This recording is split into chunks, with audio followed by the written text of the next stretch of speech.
Hello everyone, कैसे हैं आप? मस्त, सभी मस्त होंगे। चलिए मेरा अपना इंट्रोडक्शन देता हूं मैं। मेरा नाम दिनेश चंद्र शर्मा है और मैं पीजीटी मैथ्स हूं। मैं आप लोगों को 12th की एनसीईआरटी मैथ्स पूरी करवाऊंगा। मुझे लगभग 12 साल का एक्सपीरियंस है 11th-12th पढ़ाने का, और आप मैथ्स विद फन पढ़ेंगे। ये मेरा वादा है कि आप मज़े लेके मैथ्स पढ़ेंगे।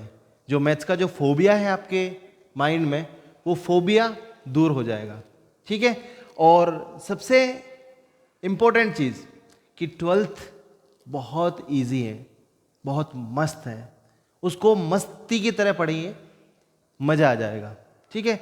तो आज हम चैप्टर नंबर 1, 12th क्लास का चैप्टर नंबर 1, जिसका नाम है रिलेशन एंड फंक्शन, पढ़ने जा रहे हैं। जैसा आप स्क्रीन पे भी देख सकते हैं कि यह है रिलेशन एंड फंक्शन। तो सबसे पहले हम क्या करेंगे, इस रिलेशन एंड फंक्शन के बारे में आपको पूरा नॉलेज दूंगा। बेसिक, बिल्कुल बेस से स्टार्ट करूंगा, क्योंकि बेस यदि मजबूत है तो हम उस पर कितनी भी इमारत बनाना चाहें हम बना सकते हैं, और बेस यदि कमज़ोर है तो हम कुछ भी नहीं कर सकते हैं। तो बेस से स्टार्ट करूंगा और फर्स्ट तक ले जाऊंगा, ठीक है। हम स्टार्ट करते हैं रिलेशन एंड फंक्शन।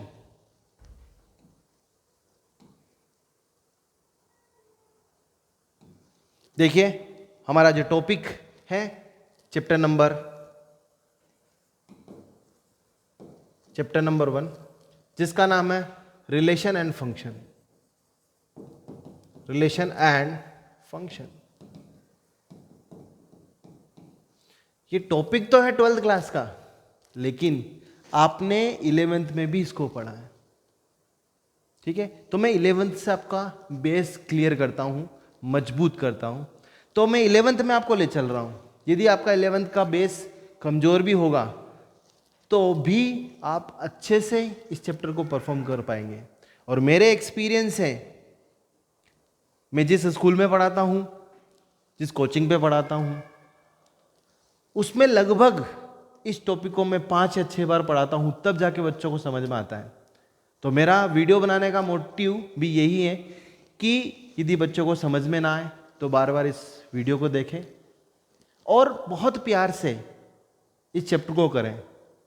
ये चैप्टर आपको फुल मार्क्स देके जाएगा, कम नहीं, फुल। क्लियर?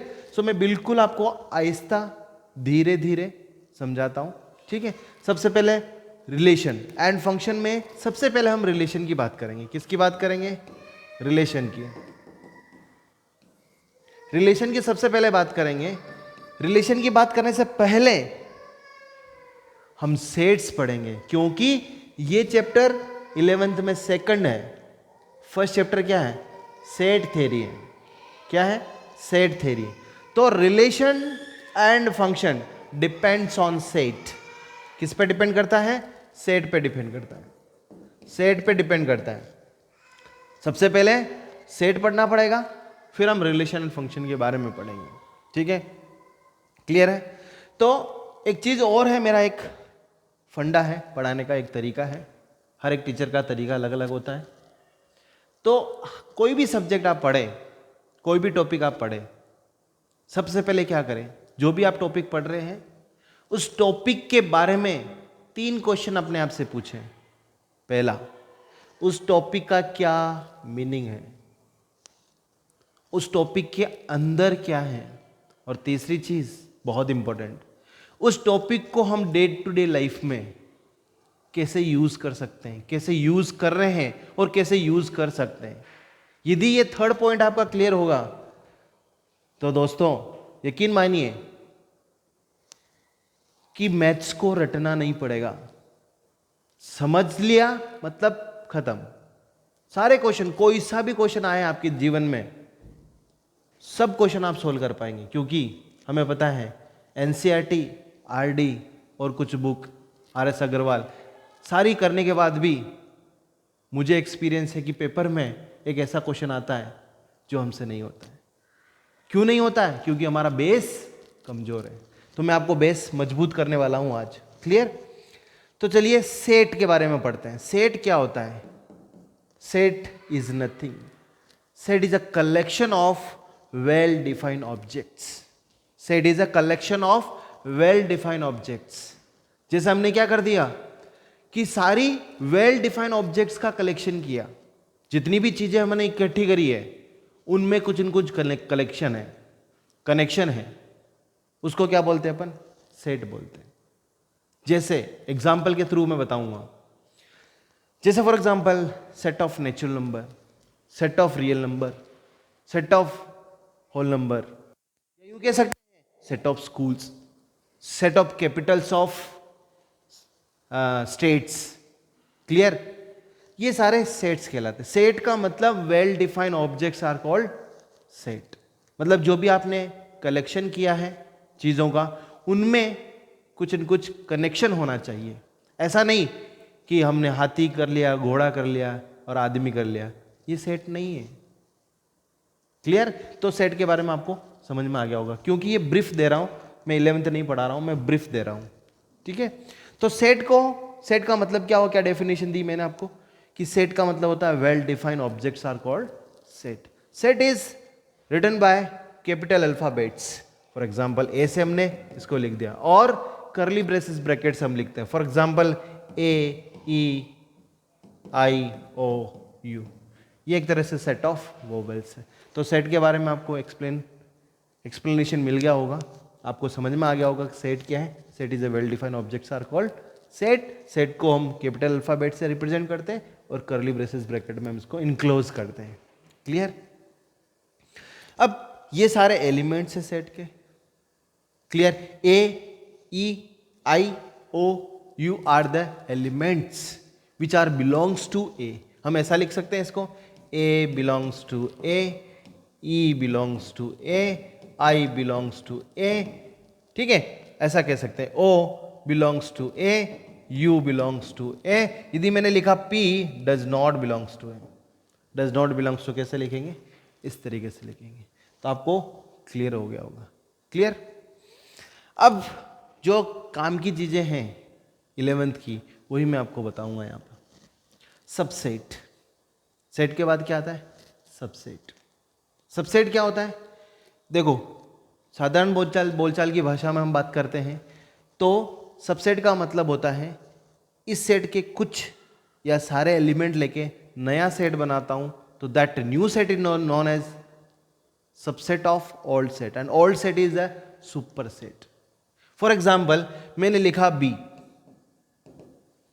में लिखा ए ई ओनली, तो B is a subset of A. क्यों? क्योंकि इस सेट में से हमने दो एलिमेंट लिया और एक नया सेट बना दिया, तो that this new set is known as a subset of old set, and old set is a super set. ये सुपर सेट है, ये सबसेट है। इसको इंग्लिश में हम समझे तो क्या कह सकते हैं? Every element of set B, every element of set B is also an element of set A, then we can say that B is a subset of A. इसको कैसे लिखते हैं? B is subset of A. B is a subset of A. ये equal sign है, equally subset, क्योंकि सारे या कुछ एलिमेंट ले सकता हूं इस नए सेट में, इसलिए इसको क्या बोलेंगे? Subset of B। बहुत इंपॉर्टेंट कंसेप्ट आता है यहां पर कि फॉर एग्जाम्पल किसी सेट के अंदर m एलिमेंट है, how many subset we can define from set A? So answer is 2 raised to the power m। ये कैसे होता है? बहुत सारे बच्चों को कन्फ्यूजन है, तो इसको मैं आपको आज एक्सप्लेन करता हूं। फॉर एग्जाम्पल, एक सेट है जिसमें 1 2 3 3 एलिमेंट है। इस लैंग्वेज या इस फॉर्मूले के थ्रू कितने सबसेट बन सकते हैं? 2 की पावर 3। 2 की पावर 3 6 नहीं होता बेटा, 8 होता है, तो 8 सबसेट बन जाएंगे। कैसे बनेंगे सबसेट? देखते हैं।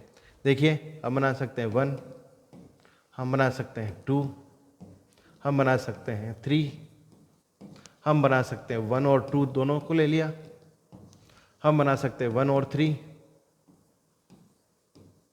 हम बना सकते हैं 2 3, हम बना सकते हैं 1 2 3 और एक बच्चा 5। काउंट करिए 1 2 3 4 5 6 7 8। सो हम 8 सबसेट बना सकते हैं। देखिए 8। क्लियर? कोई प्रॉब्लम नहीं है। किसी भी सेट में कितने भी एलिमेंट हो उसके सबसेट हो जाएंगे 2 raised to the power that element of the set. जैसे इसमें m थे तो 2 की पावर m इसके सबसेट हो गए। इसमें कितने एलिमेंट है? 3 एलिमेंट है तो 2 की power 3 that is 8 element. Clear है? इससे रिलेटेड एक टॉपिक है पावर सेट। पावर सेट क्या होता है? Power set is a subset of all subsets. Power set का मतलब क्या होगा? Set of all subset of set A is known as power set. मतलब इनको भी हम कर्ली ब्रेसेस ब्रैकेट में लिख दें तो ये कहलाता है आपका पावर सेट। क्या कहलाता है? पावर सेट को हम P ऑफ A से रिप्रेजेंट करते हैं। अब यहां पर एक कंडीशन है, phi empty set is a subset of every set. Empty set is a subset of every set. जो फाई है वो सभी सेट का सबसेट होता है। क्लियर है? कोई प्रॉब्लम नहीं है। चलिए, तो हमने सेट पढ़ा, सबसेट के बारे में पढ़ा। क्लियर है? कोई प्रॉब्लम तो नहीं है इसमें। चलिए, यहीं तक हम ये सेट को यूज करते हैं। ठीक है? और सेट को रिप्रेजेंट करने के तरीके भी हमको पता है। कितने तरीके से हम सेट को रिप्रेजेंट कर सकते हैं? सेट को हम 3 तरीके से रिप्रेजेंट कर सकते हैं। पहला, रोस्टर फॉर्म जिसका नाम टेबुलर फॉर्म है। सेकंड, सेट बिल्डर फॉर्म जिसको मैं लैंग्वेज फॉर्म की फॉर्म में कहता हूं। और थर्ड है वेन डायग्राम। वेन डायग्राम के थ्रू भी हम किसी सेट को रिप्रेजेंट कर सकते हैं। तो सेट के बारे में जो आपके रिक्वायरमेंट है वो मैंने आपको एक्सप्लेन कर दिया यहाँ पर। आई थिंक सो आपको समझ में आ गया है कि सेट क्या है। चलिए, अब सेट पता हो गया तो मैंने आपको स्टार्टिंग में क्या बताया था कि relation depends on set, function is depend on set. यदि सेट नहीं पता है तो हम रिलेशन पढ़ाऊंगा और मैं तब भी आपको समझ में नहीं आएगा। तो मैंने आपको सबसे पहले बेसिक क्लियर किया। बेसिक क्या क्लियर किया? सेट के बारे में एक्सप्लेन किया, सबसेट के बारे में एक्सप्लेन किया, कितने सबसेट बन जाते हैं उसके बारे में एक्सप्लेन किया। अब हम चलते हैं रिलेशन के बारे में। ध्यान से देखिएगा, relation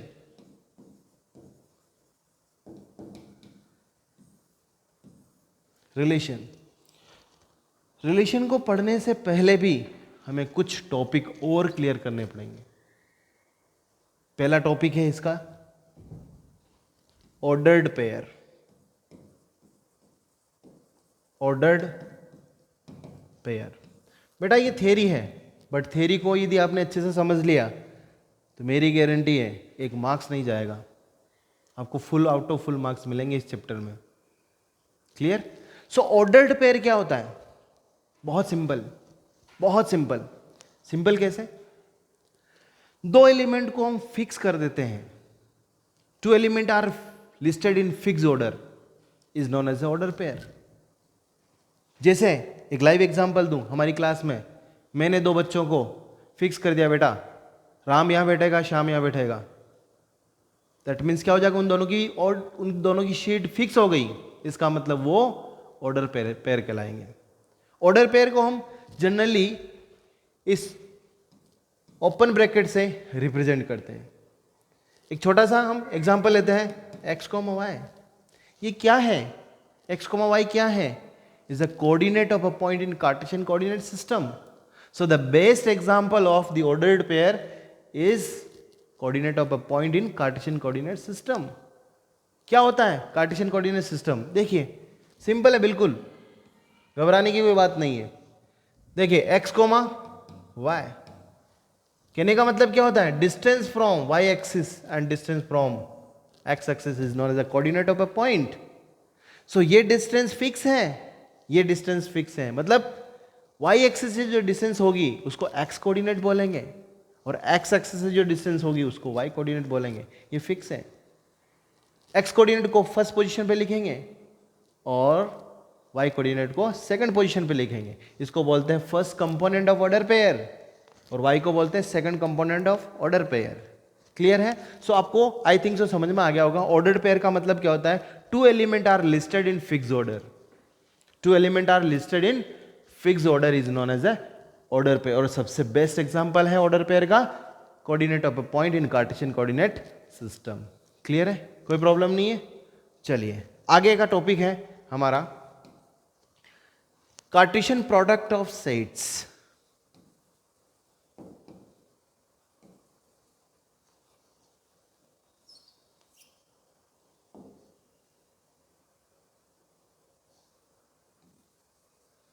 Cartesian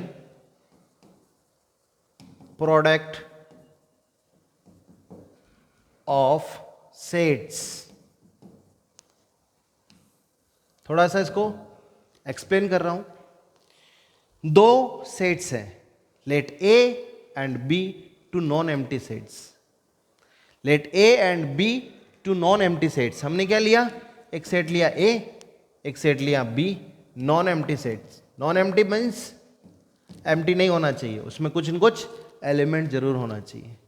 then the Cartesian product of set is represented by A cross B. A cross B से उसको क्या करते हैं, रिप्रेजेंट करते हैं. A and B two non empty sets हैं, उनके कार्टेशियन प्रोडक्ट ऑफ सेट को किससे रिप्रेजेंट करते हैं, ए क्रॉस बी से रिप्रेजेंट करते हैं. Is a set of all possible order pair. A cross B क्या होता है, A cross B is nothing. A cross B क्या होता है, फिर से बता रहा हूं. A cross B is a set of all possible ordered pair. उन दोनों सेट से जितने भी पॉसिबल ऑर्डर पेयर बन जाएंगे उनको क्या बोलेंगे, उन दोनों को बोलेंगे, उस सेट को क्या बोलेंगे, A cross B means Cartesian product of set. इसको लिखने के तरीके, जैसे मैं आपको सेट बिल्डर फॉर्म में लिखता हूं इसको, तो ये होगा x, y such that x belongs to a और y बिलोंग्स टू b. यदि मुझे ऐसा करना है, b cross a find out करना है, b क्रॉस a का मतलब होगा, b क्रॉस a का मतलब होगा y, x सच दैट, ये तो फिक्स रहेगा, x belongs to a, y belongs to b.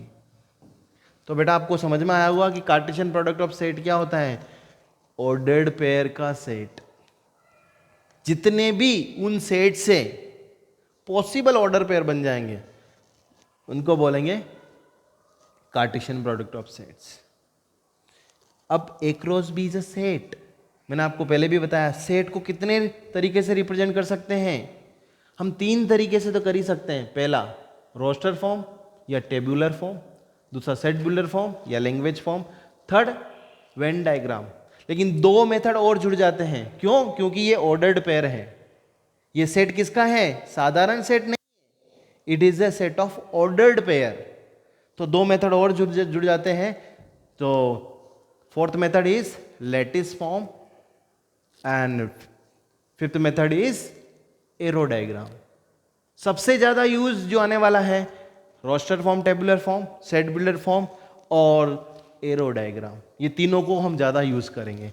तो नेक्स्ट जो टॉपिक है, आई थिंक सो आपको क्लियर हो गया होगा कि ऑर्डर्ड पेयर क्या होता है और कार्टेशियन प्रोडक्ट ऑफ सेट्स क्या होता है. क्लियर.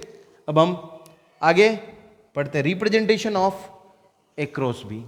नेक्स्ट हमारा टॉपिक क्या है, रिप्रेजेंटेशन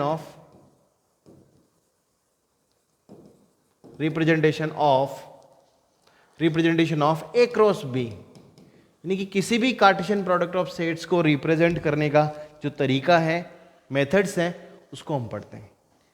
पहला रोस्टर फॉर्म. आप जानते हैं रोस्टर फॉर्म, जिसको हम क्या बोल सकते हैं, टेबुलर फॉर्म. Tabular form. दूसरा set builder form. Builder form, जिसको हम लैंग्वेज फॉर्म भी बोलते हैं. लैंग्वेज फॉर्म, ठीक है. और third lattice form. Lattice form. Then fourth arrow diagram.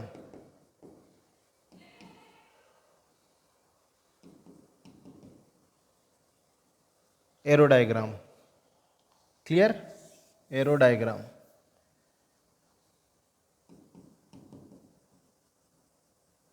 Arrow diagram. और मैंने फिफ्थ भी बताई थी, फिफ्थ फॉर्म भी है, वो है हमारा वेन डायग्राम। बट जनरली हम roster form, set builder form और एरो डायग्राम ही यूज करते हैं इस ए क्रॉस बी को रिप्रेजेंट करने के लिए। तो मैं एक एग्जांपल दूंगा, ठीक है। अभी हम रिलेशन पे नहीं पहुंचे हैं बेटा, हम सिर्फ कहाँ, रिलेशन की कुछ सब टॉपिक्स हैं उनको पढ़ना जरूरी है, उनको क्लियर करना जरूरी है, उसके बारे में पढ़ रहे हैं। क्या पढ़ा हमने? ऑर्डर्ड पेयर, दूसरा कार्टेशियन प्रोडक्ट ऑफ सेट, और कार्टेशियन प्रोडक्ट ऑफ सेट को रिप्रेजेंट कर किस तरीके से कर सकते हैं उसके बारे में देखा। हम इसको कैसे सोल्व करते हैं, किस तरीके से इनके पॉसिबल ऑर्डर पेयर बनाते हैं, ए क्रॉस बी किस तरीके से फाइंड आउट करते हैं, उसके बारे में हम एक एग्जाम्पल लेते हैं। फॉर एग्जाम्पल एग्जाम्पल्स, एक सेट है for example A B C, और बी एक सेट है 1 2 3, ठीक है। इसका हमें ए क्रॉस बी बनाना है, तो बढ़िया, सबसे बढ़िया मेथड क्या है? एरो डायग्राम, ठीक है। या हम रोस्टर फॉर्म में भी लिख सकते हैं, सेट बिल्डर फॉर्म में भी लिख सकते हैं, लेकिन एरो डायग्राम और रोस्टर फॉर्म सबसे बेस्ट है, ठीक है। तो चलिए मैं सबसे पहले एरो डायग्राम से इसको रिप्रेजेंट करता हूं, फिर इसको मैं रोस्टर फॉर्म से भी लिखूंगा। सो ये this is A, this is B, this is C, 1 2 3। देखिए ए का 1 के साथ मैपिंग, ए का 2 के साथ मैपिंग, ए का 3 के साथ मैपिंग, बी का 1 के साथ, बी का 2 के साथ, बी का 3 के साथ, सी का 1 के साथ, सी का 2 के साथ, सी का 3 के साथ। इसके अलावा कोई पॉसिबल मैपिंग हो सकती है या पॉसिबल ऑर्डर पेयर हो सकते हैं? नो। अब ये तो है, इसको क्या बोलते हैं? Arrow diagram. क्या बोलते हैं इसको? Arrow diagram. This is the arrow diagram form. इसको यदि मैं कार्टेशियन यानी कि रोस्टर फॉर्म में लिखूं ए क्रॉस बी, तो कितना होगा? देखिए A comma 1, A comma 2, A comma 3, B comma 1, B comma 2, B comma 3, C comma 1, C comma 2, C comma 3। Clear? तो देखिए ए के साथ 1, ए के साथ 2, ए के साथ 3, बी के साथ 1, बी के साथ 2, बी के साथ 3, सी के साथ 1, सी के साथ 2, सी के साथ 3। तो हमने क्या कर दिया? This is the arrow diagram, this is the roster form और टेबुलर फॉर्म। यदि इसको मैं सेट बिल्डर फॉर्म में लिखूं, इजी वे में लिख सकता हूं। कैसे? A cross B is equal to X comma Y such that X belongs to A, Y belongs to B. That's it. तीन ही फॉर्म को हम ज्यादा यूज करते हैं। क्लियर? सो ये ए क्रॉस बी को रिप्रेजेंट करने का एग्जाम्पल। आप कहोगे कि सर मुझे बी क्रॉस ए फाइंड करना है। इजी वे में हम बी क्रॉस ए फाइंड कर सकते हैं। देखिए मैं यहां बताता हूं बी क्रॉस ए कैसे फाइंड करेंगे। B cross A, B cross A की वैल्यू कितनी होगी? देखिए इसको फर्स्ट में ले लेंगे तो 1 comma A, 1 comma B, 1 comma C, 1 comma C, फिर 2 comma A, 2 comma B, 2 comma C. Clear? 3 comma A, 3 comma B, 3 comma C, 3 comma C. So this is the B cross A. I think so आपको समझ में आ गया होगा। कुछ नहीं करना है कि फर्स्ट कंपोनेंट को सेकंड कंपोनेंट, सेकंड कंपोनेंट को फर्स्ट कंपोनेंट बना देंगे तो क्या हो जाएगा? ए क्रॉस बी से बी क्रॉस ए में आ जाएंगे। क्लियर है? इस सेट को इधर ले आएंगे, इस सेट को उधर ले जाएंगे तो क्या हो जाएगा? B cross A easy way में बन जाएगा, कोई प्रॉब्लम नहीं है। क्लियर? एक चीज आपने नोट करी होगी, इसके अंदर कितने एलिमेंट है? 3 एलिमेंट्स। इसके अंदर कितने एलिमेंट है? 3 एलिमेंट। तो देखो आप ए क्रॉस बी में कितने एलिमेंट है? 1 2 3 4 5 6 7 8 9। क्या हो रहा है? यहां पर मल्टीप्लाई हो रहा है। देखिए यहां पर भी कितने हो गए? 1 2 3 4 5 6 7 8 9, 9 एलिमेंट्स। तो क्या हो गया? यहां पर एक रूल आ जाता है, एक नोट आप दिमाग में रखें कि इफ, एक नोट लगा के ध्यान में रखें, इफ नंबर ऑफ ए, ये कार्डिनल नंबर ऑफ सेट होता है, number of A is m, number of set B is equal to n, then number of A cross B is equal to mn। बहुत आसान है कि जितने भी नंबर सेट A में हैं और n में हैं उनका मल्टीप्लिकेशन क्या हो जाएगा, A क्रॉस B में नंबर बताएगा कि सेट ए के अंदर m एलिमेंट है, सेट बी के अंदर n एलिमेंट है, तो ए क्रॉस बी में कितने एलिमेंट्स हो जाएंगे, mn। It is very very important. तो आपको बहुत अच्छे से समझ में आ गया होगा कि अभी तक हम रिलेशन पहुंचे बेटा, हम अभी क्या कर रहे हैं, फ्लैशबैक में चल रहे हैं। हमने 11th बेस कंप्लीट किया, जब तक बेस कंप्लीट नहीं होगा आपको ये चैप्टर समझ में नहीं आ सकता, ठीक है। और यदि समझ में नहीं आ रहा है तो बार बार इस वीडियो को देखिए, आपको क्लियर हो जाएगा। क्लियर। तो अब हम चलते हैं हमारे टॉपिक पे। हमारा टॉपिक अब आ गया है। हमारा टॉपिक क्या है, रिलेशन। तो रिलेशन की मैं डेफिनेशन लिख रहा हूं यहां पर, आप देखिए। Let A comma B be two non empty sets, then a mapping R from set A to set B is said to be relation if and only if, I double F, if and only if को कैसे लिखते हैं, I double F आपको आना चाहिए। R is subset of A cross B. Simple, कुछ भी नहीं है, nothing. Relation is nothing, relation is a subset of A cross B. कुछ भी नहीं है, relation is nothing, relation is subset of A cross B. अब पता है आपको, सबसेट तो मैंने आपको बताया। सबसेट क्या होता है, किसी सेट के कुछ या सारे एलिमेंट लेके नया सेट बनाता हूं, तो that new set is known as a subset of old set. Old set is a super set. जैसे हम बात करते हैं, हम हमारे पिताजी के सबसेट्स हैं, हमारे पिताजी हमारे सुपर सेट हैं, और हमारे पिताजी के भी पिताजी वो हमारे पिताजी के सुपर सेट हैं, और हमारे पिताजी सबसेट हैं। ऐसे समझ में नहीं आ रहा है तो हम ऐसा देखते हैं कि Neemuch is a subset of Ujjain, Ujjain is a subset of MP, MP is a subset of India, India is a subset of Asia, Asia is a subset of Earth, Earth is a subset of solar system, solar system is a subset of universe। तो इस तरीके से देख सकते हैं हम। Clear. तो subset का मतलब आपको बहुत अच्छे से समझ में आ गया होगा। तो रिलेशन क्या है, रिलेशन कुछ नहीं, रिलेशन एक मैपिंग है जो ए से बी पर डिफाइन है, और क्या कह रही है वो, is a subset of A cross B. Clear है, कोई प्रॉब्लम नहीं। तो relation is defined like that, R is equal to X comma Y such that X belongs to A and Y belongs to B. आपको ये समझ में आ गया किस फॉर्म में मैंने लिखा है इसको, it is a set builder form, ये लैंग्वेज फॉर्म है। इसको एरो डायग्राम से भी हम रिप्रेजेंट कर सकते हैं। एक सेट है, ये सेट है ए, ये आपका सेट बी है, ये आपकी मैपिंग है आर, इसको बोलेंगे relation. Relation is a subset of A cross B. Clear. यहां पर एक मैंने नोट लगवाया था, याद है आपको, कि किसी सेट में n एलिमेंट हो, दूसरे सेट में m एलिमेंट हो, तो a क्रॉस b में कितने एलिमेंट होंगे, m इंटू n। क्लियर। मैंने आपको एक चीज बताई थी, याद रखो, याद है आपको, किसी सेट के अंदर n एलिमेंट हो तो उसके सबसेट कितने बन सकते हैं, 2 raise to the power n, 2 raise to the power n subset बन सकते हैं। अभी देखिए क्या बोला मैंने, थोड़ा ध्यान से समझने की कोशिश करें। a क्रॉस b का सबसेट कौन होता है, relation.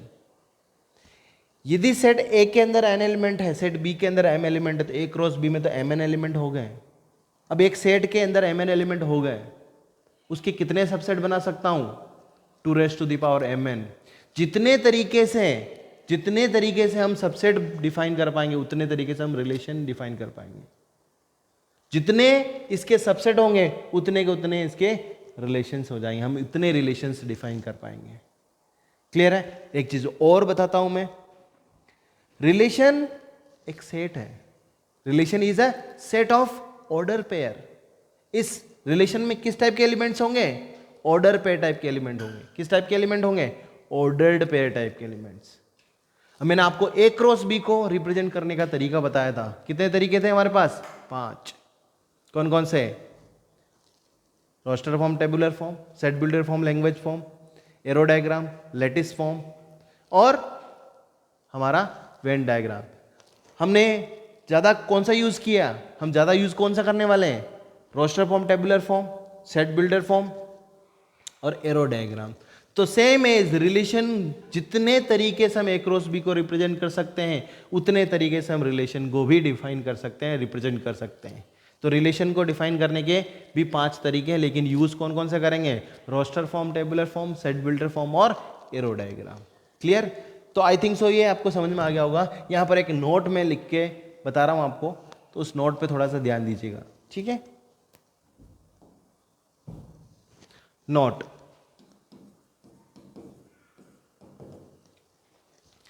if number of A equal to n, number of B is equal to m, then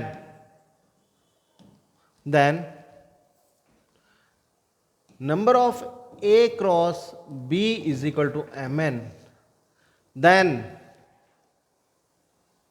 A cross B is equal to mn, then relation R mapping from A to B is 2 raised to the power mn. 2 raised to the power mn.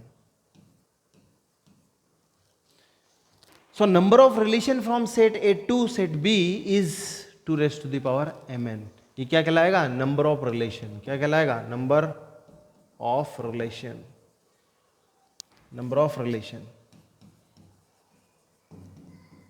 Number of relation. Clear? ये तो आपने बेटा जो मैंने आपको पढ़ाया आज, ये तो सभी चीज़ें आपने 11th क्लास में पढ़ी है, लेकिन मैंने आपका बेस कंप्लीट किया, बेस मजबूत किया है, ठीक है? अब हम कल टाइप्स ऑफ रिलेशंस पढ़ेंगे। आपने 11th क्लास में टाइप्स ऑफ रिलेशन नहीं पढ़ा, ठीक है? आपने 11th क्लास में एक चीज़ और पढ़ी। क्या चीज़ पढ़ी? रिलेशन डिफाइन कर दिया, उसके डोमेन, कोडोमेन, रेंज के बारे में पढ़ा, ठीक है? वो भी हम कल डिस्कस करेंगे। प्लस हम डिस्कस क्या करेंगे कि इनके टाइप्स क्या होते हैं, रिलेशंस के कौन कौन से टाइप्स होते हैं, उसके बारे में पढ़ेंगे, ठीक है? तब तक के लिए जय हिंद, जय भारत, थैंक यू।